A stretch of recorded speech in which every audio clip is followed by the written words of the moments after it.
It was 2:47 a.m. on a rainy Thursday in the quiet suburb of Crestwood Hills when the first call came through to the police dispatcher.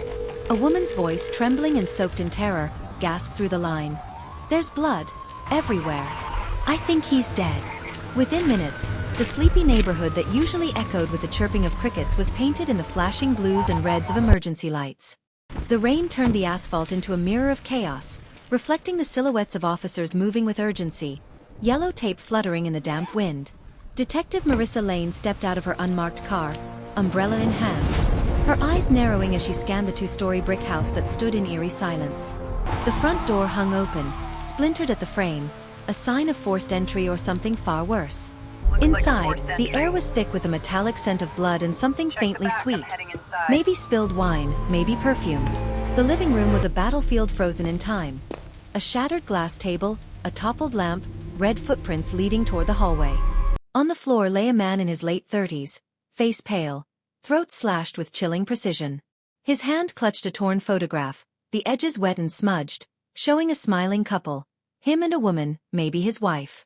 But what drew Lane's attention wasn't the wound, nor the photo, but the faint lipstick mark on his shirt collar, dark crimson, still fresh despite the rain pouring outside. The paramedics pronounced him dead at the scene. His name was Daniel Harris, 38, a senior accountant at a local firm, known among neighbors as the Quiet One. His wife, Rebecca Harris, was nowhere to be found. Neighbors reported hearing raised voices around midnight. A man shouting, something crashing, and then silence. One neighbor, Mrs. Keaton, stood under her porch light, clutching a robe tied around her, watching as officers moved in and out of the house.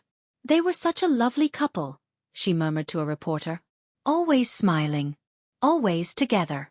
But under the trembling voice, there was curiosity, and a hint of fear. Detective Lane crouched beside the body, her flashlight tracing the path of the blood spatter across the carpet. "Single slash," she murmured. "No hesitation marks. Someone wanted him dead, not just hurt." She noticed a faint scent of expensive perfume in the air. Not something one would expect in a house like this, not at this hour. It wasn't Rebecca's brand, according to a half-empty bottle of drugstore perfume on the dresser. This one was richer, a scent she recognized from department stores, labeled Velvet Obsession. A perfume for women who wanted to be noticed. In the corner of the room, a mobile phone buzzed repeatedly. The name flashing across the cracked screen read, Madeline, Office. Lane picked it up with a gloved hand, frowning. "Madeline," she whispered. "The boss." It was an odd time for an office call, and odder still that the phone had missed 4 of them in the past hour. She slipped the phone into an evidence bag, making a mental note. The scene told one story, but the silence told another.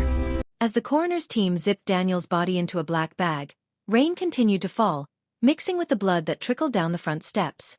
Across the street, news vans began to arrive, their reporters shielding cameras from the drizzle. "Unconfirmed reports suggest foul play," one said into her mic, "in what appears to be a domestic dispute turned deadly." But Lane didn't buy it. The wound was too clean, the scene too carefully staged. And that perfume, it lingered like a signature, a whisper left behind by someone who wanted to be remembered. By dawn, the neighborhood had returned to uneasy quiet. The flashing lights faded, leaving only the chalk outlines, the smell of bleach, and a growing pile of questions. Who would want Daniel Harris dead? Where was his wife? And why had his boss called him, or perhaps her, just minutes before his death? Detective Lane stood by the window, watching the gray light of morning break through the clouds. She could see a framed wedding photo on the mantel. Daniel and Rebecca, smiling under an arch of flowers, forever frozen in happiness. But even then, she thought, maybe that smile hid something darker. Secrets. Lies. Affairs. Outside, an officer approached with a sealed envelope found in the study. It was addressed to R.H. and written in a woman's elegant handwriting. Inside, a single note read, "We both knew it couldn't stay hidden forever. M." Lane felt the chill run down her spine. The boss's name, Madeline Cross, suddenly wasn't just another contact in Daniel's phone. It was a clue, maybe even the key. And as the storm clouds drifted apart, revealing a cold, pale sun, one thing became clear to her. This wasn't just a murder. It was a story of love gone rotten. A secret affair that had ended in blood. But what Lane didn't yet know was that this was only the beginning. The lies would go deeper, the betrayal sharper, and the truth far deadlier than anyone could imagine. Long before the blood on the carpet and the flashing blue lights, there was only the hum of an office printer and the quiet rhythm of routine. Daniel Harris was the kind of man who lived by habit. Coffee at 7:15, commute at 8, spreadsheets and numbers until sunset. He liked things predictable, controllable. But that changed the moment Madeline Cross walked into his life. She was everything the office wasn't. Vibrant, sharp, commanding. The kind of woman who made silence follow her into a room. When she took over as the new regional director at Haverstone Financial, whispers trailed behind her. Rumors of a divorce, an affair in her past, and a talent for bending people to her will. Daniel had tried to stay invisible, but Madeline noticed him almost instantly. The way she smiled at him during meetings, her hand brushing his shoulder as she leaned over his desk, it started as nothing. But nothing can turn into everything faster than you can imagine. It began innocently enough, late nights at the office, working on quarterly reports, sharing jokes over lukewarm takeout. Daniel would go home to Rebecca, his wife of 8 years, and pretend that the laughter he'd shared hours earlier didn't echo in his mind. Rebecca was kind, patient, the sort of woman who believed in love as something that could endure anything. She noticed the changes, how Daniel's shirt smelled faintly of perfume, how his phone buzzed at odd hours, but love makes excuses before it asks questions. Just work, he'd say. Deadlines. And she'd nod, trusting him because that's what she'd always done. But trust, like glass, cracks before it shatters. Madeline knew what she was doing. She played her part carefully, late-night texts about urgent files, phone calls that lingered too long, eyes that held his a second too much. Daniel resisted at first. He told himself he was being professional. But when she invited him to a business trip in Chicago, the boundary between work and desire dissolved. One night, after a long day of client meetings and expensive dinners, she poured him a glass of wine in her hotel suite. The city lights painted her face gold and blue through the window. "You're different," she said softly. "You actually listen." It was a simple line, but for Daniel, a man who felt unseen in his marriage, it was oxygen. He kissed her. And once he did, there was no going back. From then on, the affair grew like a secret garden. Lush, dangerous, and alive only in shadows.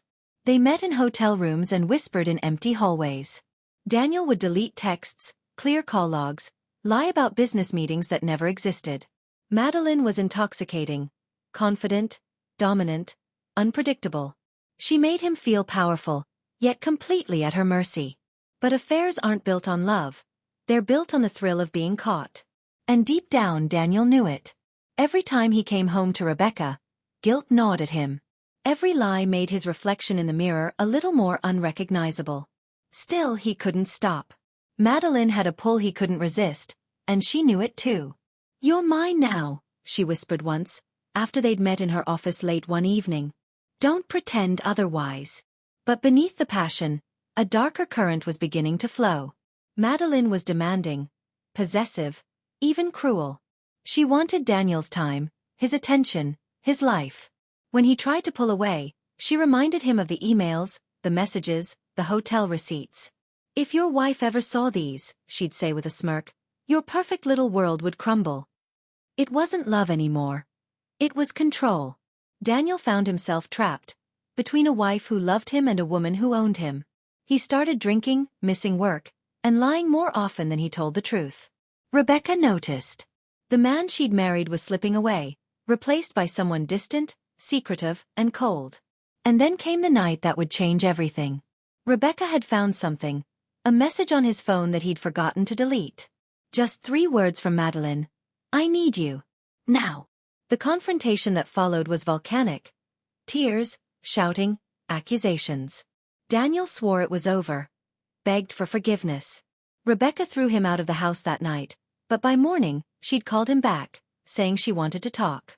Neighbors would later recall seeing Daniel return home just before midnight. 2 hours later, he was dead. What happened between those 2 hours? No one yet knew. But for Detective Lane, one thing was certain. This murder wasn't about money or revenge.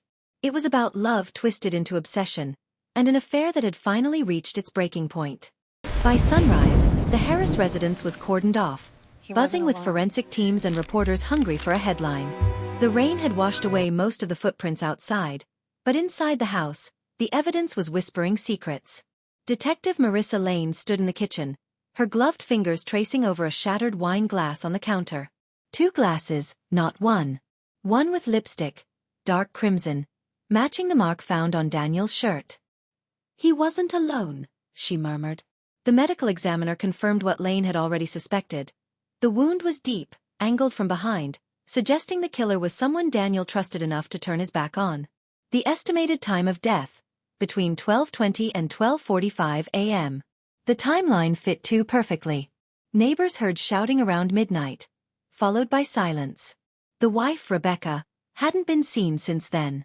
But when officers pinged her phone, the GPS showed movement. A signal near the downtown waterfront at 1:03 a.m., and then nothing. Her car, a silver Honda, was missing. Lane ordered a city-wide alert. "Find the wife," she told her team. "Alive or dead, she's the key." While the tech unit processed Daniel's phone, Lane sat in the living room flipping through his wallet and work documents. Business cards, receipts, and a hotel key card. Room 314, Fairfield Suites. The date printed on the back was from 3 nights earlier. "Fairfield," she muttered. "Same chain Madeline Cross used for corporate bookings." She called the hotel, her tone clipped.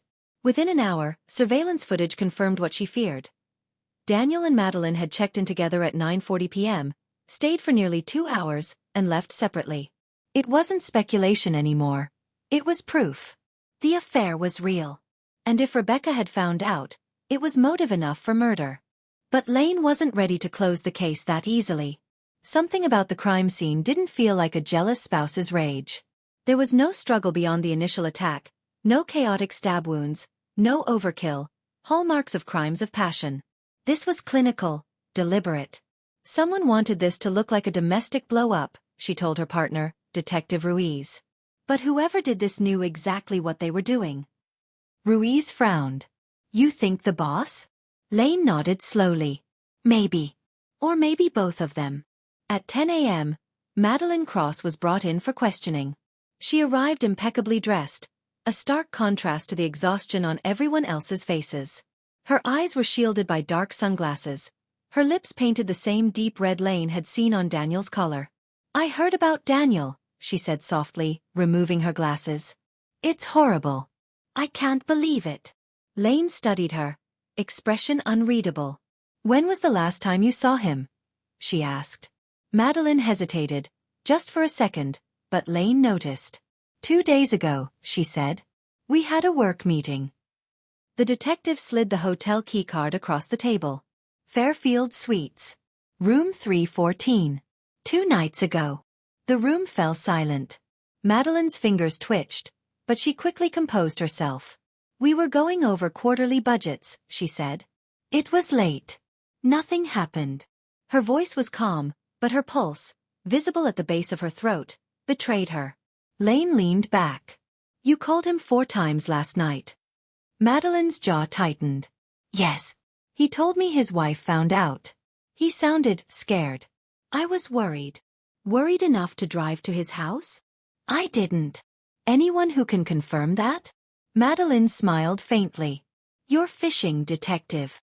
By noon, the story had hit the media. Corporate affair turns deadly, wife missing, boss questioned. Social media lit up with theories, painting Rebecca as the betrayed, vengeful wife. But Lane wasn't convinced. Later that day, the lab results came in. The perfume traces on Daniel's shirt matched a luxury brand, Velvet Obsession. The same fragrance Madeline wore. And yet, the partial fingerprint found on the wine glass didn't match hers. It belonged to a woman, yes, but not in any of their databases. Lane stared at the report, her instincts buzzing. A third player. Someone no one was talking about. That night, when she returned to her desk, there was a new message waiting in her inbox. An anonymous email with the subject line, "She wasn't supposed to die." The body of the message was short. Madeline lied. "Look in the lake." Lane's heart pounded. She called dispatch immediately. "Search the waterfront. Now." Within the hour, divers found a car submerged near the pier. Rebecca Harris's silver Honda. Inside, Her lifeless body floated against the window, her seatbelt still fastened. The autopsy later revealed she'd been dead before the car went into the water. Strangled. As Lane stood at the dock, rain once again pelting down, she knew the case had just taken a darker turn. There were no jealous lovers anymore, only predators and victims, all bound by one fatal secret. And whoever sent that email was still out there, watching.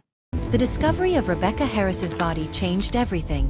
What had begun as a straightforward domestic homicide was now a labyrinth of deception and death. Two people were dead, Daniel Harris, the husband, and Rebecca, the wife. And one woman was standing in the center of it all, Madeline Cross. To the public, she was still the grieving boss caught in a tragic scandal. But to Detective Marissa Lane, she was something far more dangerous. A woman with too many secrets and too much to lose. Lane sat in her office that morning, a cup of stale coffee cooling beside the evidence board, red strings connecting photos of Daniel, Rebecca, and Madeline like veins pulsing with lies. In the middle, she'd pinned a note in bold marker, "Who benefits?" That question always led to the truth. The forensics team was already deep in analysis. The autopsy on Rebecca revealed faint bruises around her neck.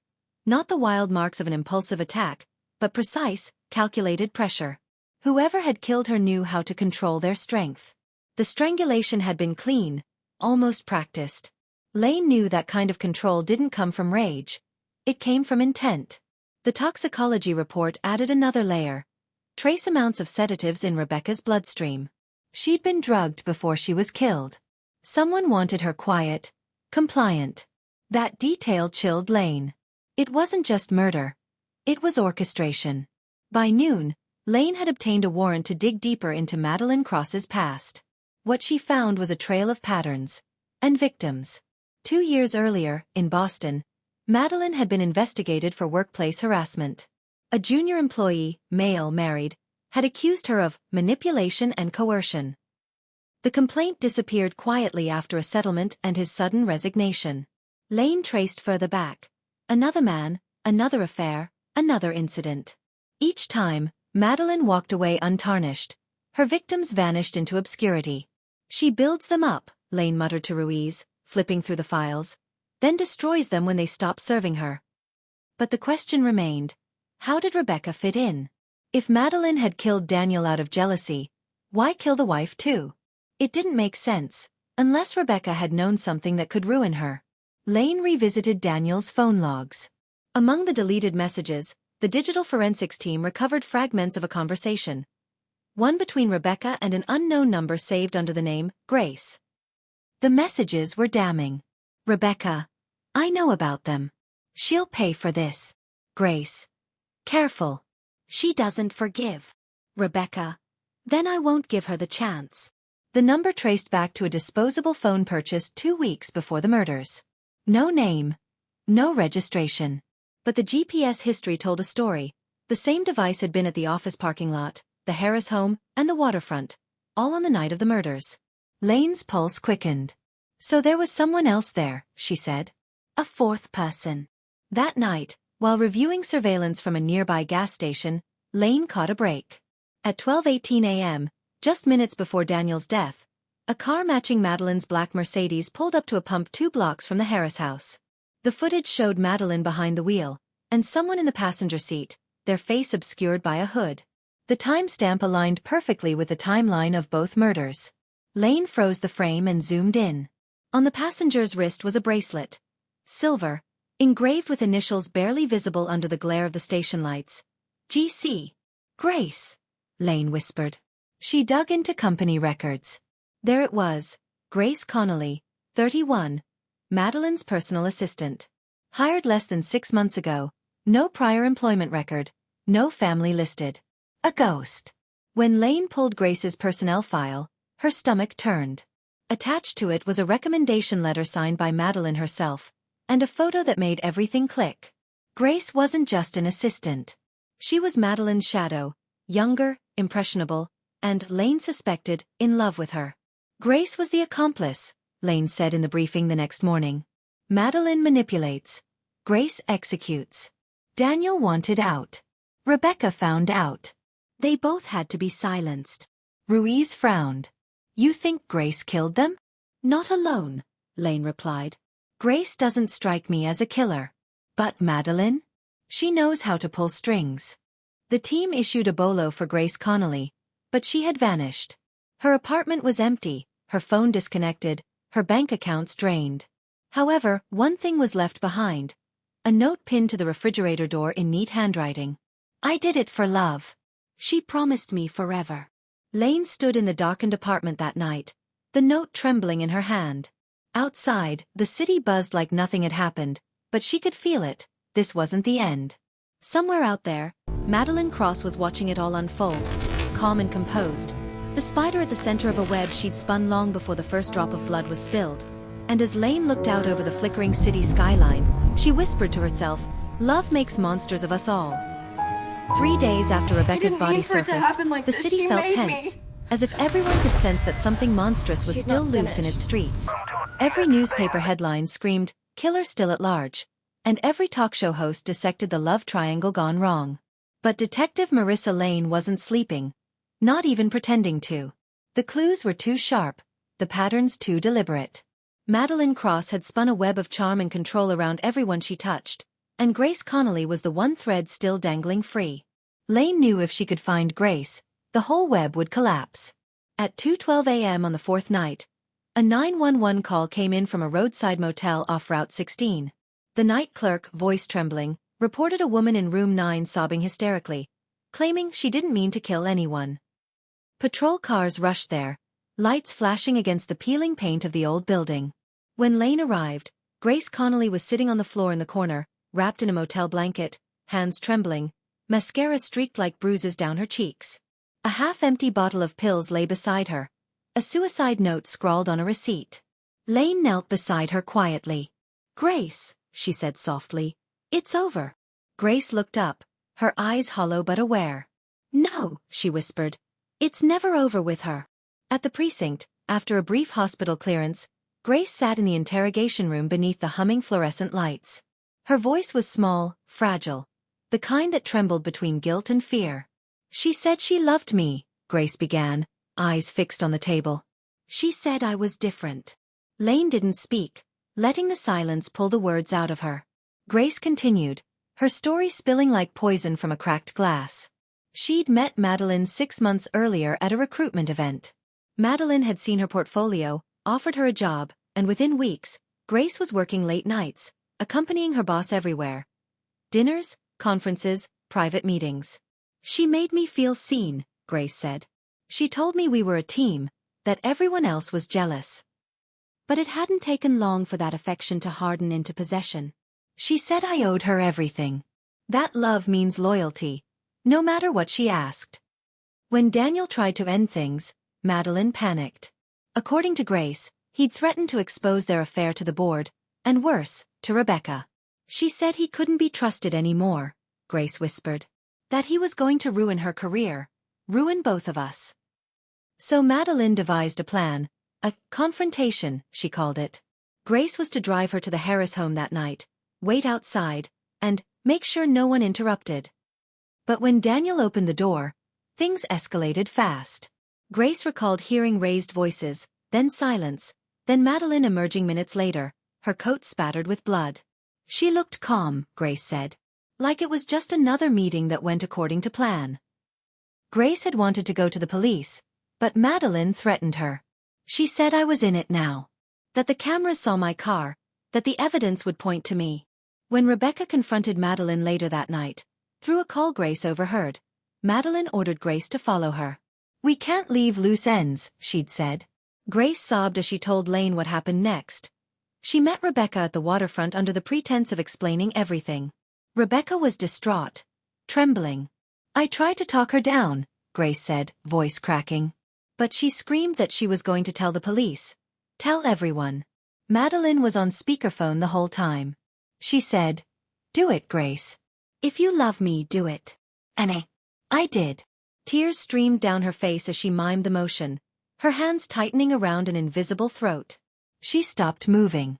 And I realized what I'd done. Lane sat silently for a long moment, letting the confession settle like dust after a collapse. She asked, "Where's Madeline now?" Grace shook her head. She said she was going away for a while. Somewhere no one could find her. She left me with money, told me to disappear too. But I couldn't live with it. Grace looked up, eyes pleading. You have to stop her, detective. She's not finished. She never is. When the recording ended, Lane exhaled slowly. The confession tied every thread together. The motive, the manipulation, the deaths. But it also opened a new chapter. Because if Grace was telling the truth, Madeline Cross was not just a killer. She was a puppeteer, still free, still dangerous. That night, Lane drove back to her apartment, the city lights blurring past like streaks of memory. She replayed Grace's words in her head. She's not finished. And deep down, she knew they were true. People like Madeline didn't vanish. They reinvented themselves. And somewhere, in another city, another office, someone else would already be falling under her spell. For Detective Marissa Lane, the hunt for Madeline Cross had become more than an investigation. It was an obsession.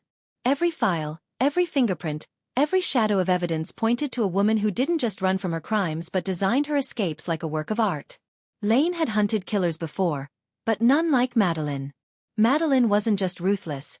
She was intelligent, patient, and frighteningly deliberate. After Grace Connolly's confession, the Bureau launched a full-scale manhunt. Airports were alerted, highways monitored, border patrols notified. But Madeline was already gone. 3 days before Grace's capture, security cameras had recorded her boarding a private charter plane under a new alias, Evelyn Drake, departing from a small airfield 40 miles outside the city. The plane's destination was listed as Toronto, but Lane knew better. She's too smart to leave a trail that simple, she muttered to Ruiz as they stood in the operations room surrounded by flashing maps. She's playing us again. Through meticulous digging, Lane uncovered a disturbing pattern. Madeline had prepared her escape weeks before the murders. Under her alias, she'd opened offshore accounts, rented a new condo in a city where no one knew her name, and even submitted a falsified death certificate to erase her past identity. The woman was a phantom, always 3 steps ahead. But ghosts leave traces, and Lane knew where to look. By tracking her credit card trail, the team found transactions for luxury clothing, car rentals, and a salon in Chicago. Chicago again, Ruiz said grimly. Where it all began. Lane nodded. She's circling back to her first game, starting over. Meanwhile, Grace Connolly was placed under protective custody. Despite her confession, Lane couldn't shake the image of the broken woman at that motel, whispering, "She's not finished." It wasn't just guilt that haunted Grace. It was fear. And that fear turned out to be prophetic. 2 days later, Grace was found dead in her holding cell. No signs of forced entry, no suicide note, just a single red lipstick stain on the corner of her pillow. Velvet obsession, the coroner confirmed. Madeline's signature scent. Lane's blood ran cold. Madeline had been there. Somehow, even in hiding, she had reached into the heart of the investigation and silenced her last witness. Lane's anger became fuel. She dove deeper into Madeline's digital footprint, uncovering hidden connections that painted a darker picture. Madeline had studied psychology in college, specializing in behavioral manipulation. Her professors had described her as charming yet unsettling. Old classmates recalled her saying once during a debate, "Love isn't emotion, it's leverage." Lane realized that for Madeline, people weren't companions. They were tools. Every relationship, every smile, every whispered, "I love you" had been a transaction. The break finally came when a customs officer in Detroit flagged an unusual passport under the name Elena Voss. A near-perfect forgery, but the biometric scan registered faint matches to Madeline Cross. Lane was on the next flight. The address associated with the ID led her to a luxury penthouse overlooking Lake Michigan. She and Ruiz arrived quietly at dawn, moving through the marble corridors with guns drawn. The air inside the penthouse smelled faintly of perfume, that same intoxicating blend of rose and smoke. On the counter, a wine glass, half full. On the table, a single letter addressed to Detective Lane. Lane opened it slowly, heart pounding. The letter was written in Madeline's elegant handwriting. "I knew you'd find me. You're the only one who truly understands. We're more alike than you think, both chasing what we love until it destroys us. You chase justice. I chase passion. In the end, neither of us wins." A noise came from the adjoining room. Lane and Ruiz moved swiftly, guns raised, But the bedroom was empty, curtains fluttering in the morning breeze. The balcony door was open, leading to a view of the glittering water below. On the railing, a silk scarf fluttered, red, scented, unmistakably hers. Lane ran to the edge and looked down. A figure in a black coat was walking away through the fog, disappearing into the city like a phantom fading into its next act. "Should we go after her?" Ruiz shouted. Lane lowered her weapon, eyes fixed on the vanishing silhouette. "No," she said quietly. "We already are. She just doesn't know it yet." Back at headquarters, Lane replayed the caseboard one more time. Daniel, Rebecca, Grace. Each a piece in Madeline's game, each destroyed once their use had run out. But Lane wasn't going to be another pawn. Madeline had made this personal, and for the first time, Lane allowed herself to admit it. She wanted to understand her, maybe even outsmart her. She pinned a new photo on the board, the still frame from the Detroit security feed showing Madeline's face turned toward the camera, smirking faintly. Below it, Lane wrote 2 words, "Next move." Somewhere across the border, Madeline watched the news coverage from a cafe window, her reflection flickering against the TV screen. The anchor was talking about her, calling her the Black Widow of Crestwood. She smiled faintly, sipped her coffee and whispered, "They'll never catch what they can't see." Then she slipped on her sunglasses, stood up, and walked away into the crowd, disappearing once again, as if the world itself was her stage, and the next act had just begun. 2 months after the Detroit encounter, the name Madeline Cross had become a ghost story whispered across precincts. Every lead ended the same way.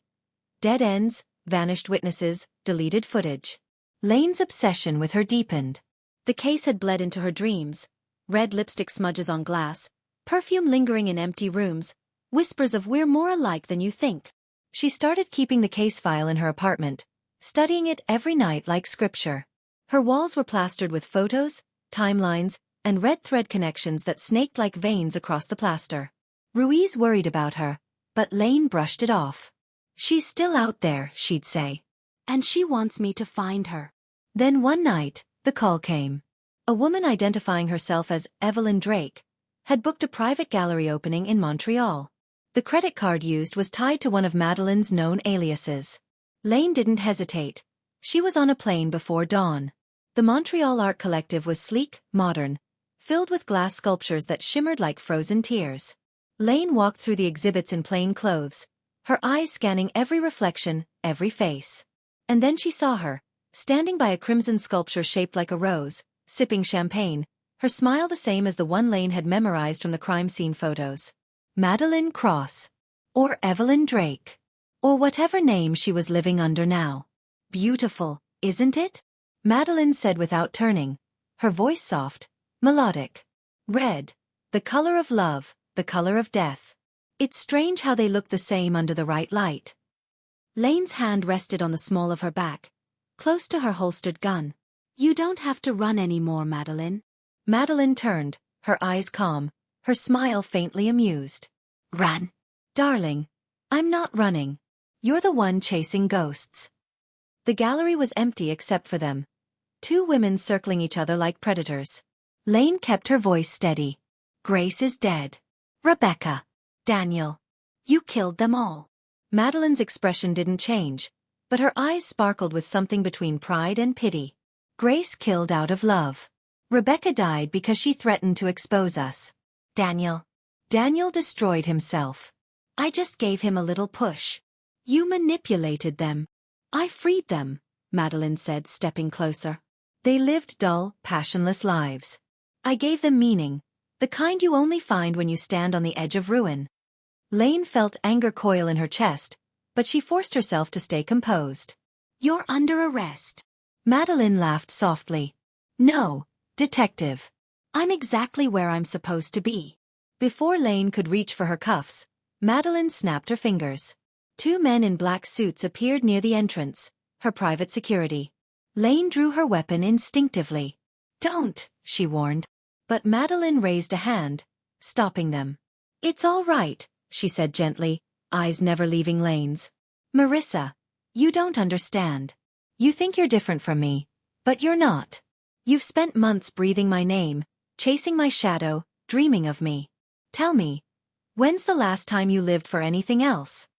The words hit harder than bullets. For a moment, Lane hesitated, just long enough for Madeline to close the distance between them. "You see," Madeline whispered, leaning in so close Lane could smell her perfume, that same haunting velvet obsession. "You've become my masterpiece." Lane's jaw tightened. In a flash, she grabbed Madeline's wrist, twisting it behind her back and slamming her against the glass wall. "The difference," Lane hissed, "is that I know what I am." The glass cracked slightly under the pressure. The gallery filled with the sound of shattering silence. Madeline didn't resist. She only smiled, her reflection fractured across the broken surface. "You think this ends with cuffs?" she murmured. "You've already given me immortality, Marissa. Every story, every headline.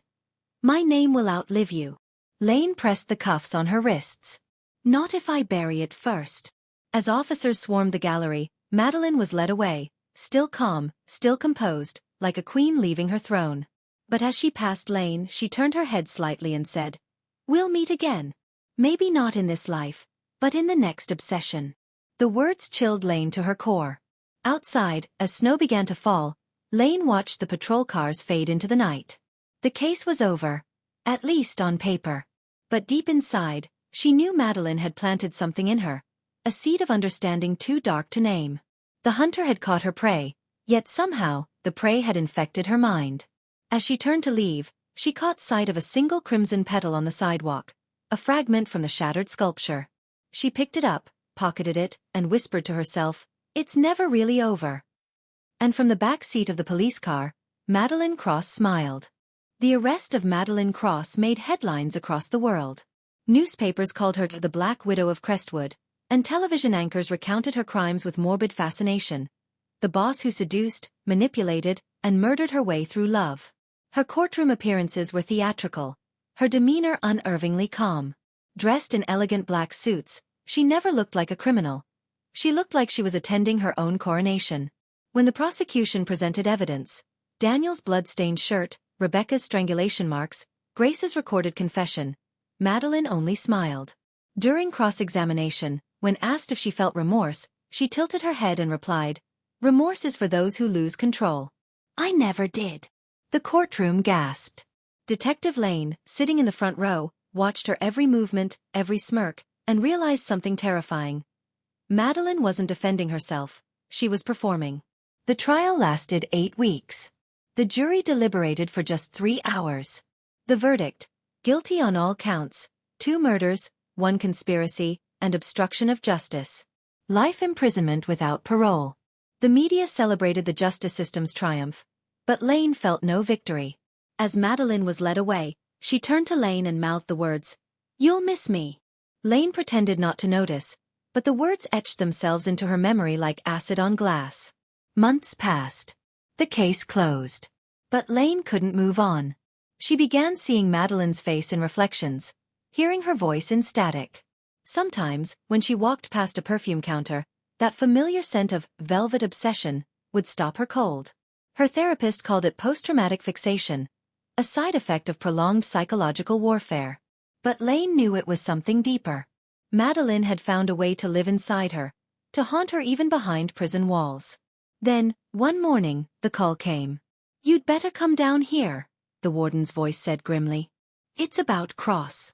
Lane arrived at Grayson State Prison just as the medics were rolling out a covered stretcher. "Heart failure," the doctor said. "Found her in her cell at dawn. No signs of foul play."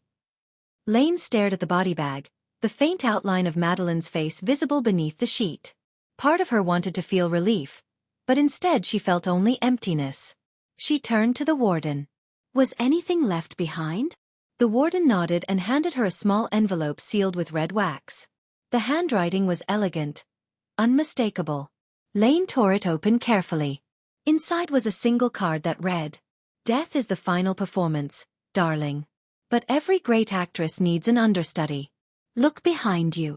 Lane spun around, heart pounding, but the corridor was empty. Just the echo of her own breath. Still, something felt wrong. She ordered the morgue to hold the body for verification, but when the report came back, her worst fears crystallized. The fingerprints on the corpse did not match Madeline's. The dental records were inconclusive. Somewhere between the courtroom and the prison, Madeline Cross had vanished, replaced by someone else, someone who had died in her place. The news never broke to the public. The Bureau covered it up, officially declaring Madeline deceased to prevent panic. But Lane knew better.